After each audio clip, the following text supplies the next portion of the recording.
Hi everyone, my name is Kim and I'm the fitness coordinator for Seneca York, and welcome to another edition of the Outdoor Adventure series. Today I'm actually going to teach you a skill that is very useful when you're out camping, if you do get a chance to do that this summer. I am going to teach you how to build a fire. I learned in Girl Guides and it's something that I can do pretty quickly, so we're going to give it a try today. While we're building a fire, there's a few safety things to consider. Please don't do this in the city. Please don't try this on your balcony of your apartment or in your backyard. When you are camping, you do have to follow all the local guidelines when it comes to fire bans and if you are permitted to have a fire, and always start a campfire in a pre-approved campfire pit, and make sure that campfire pit is clean and ready to go. All right, so hold on one second. We are going to get started and I'm going to show you how to build a fire in a couple easy steps.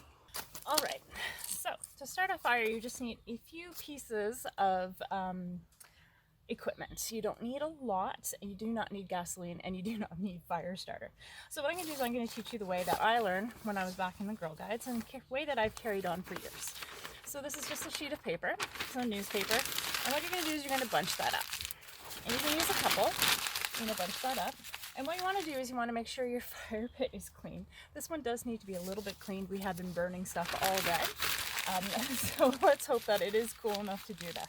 So there we go. We've balled up some paper, and then we're going to take some kindling, and it should be dry. You can use birch bark, you can use small pieces of wood, you can use small sticks, and all you're going to do is break them up.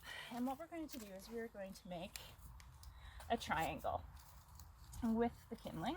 It's not going to work. Just like that. And you can put a whole bunch around. What's going to happen is this is going to help the paper catch on fire. So I'm going to put in the paper last, just so I can stuff it in there. All right, and what we're going to do is we're just going to put the paper underneath it.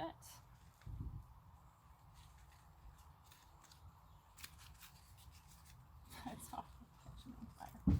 All right, and from here, I'm going to take some matches. And all we're going to do is just with one, you are going to light the paper on fire. And there it goes. And then fire needs three things to survive. It needs fuel, it needs oxygen, and it needs a light, so a match. So now that we've got that going, and that's burning pretty good, you just put some more kindling on there.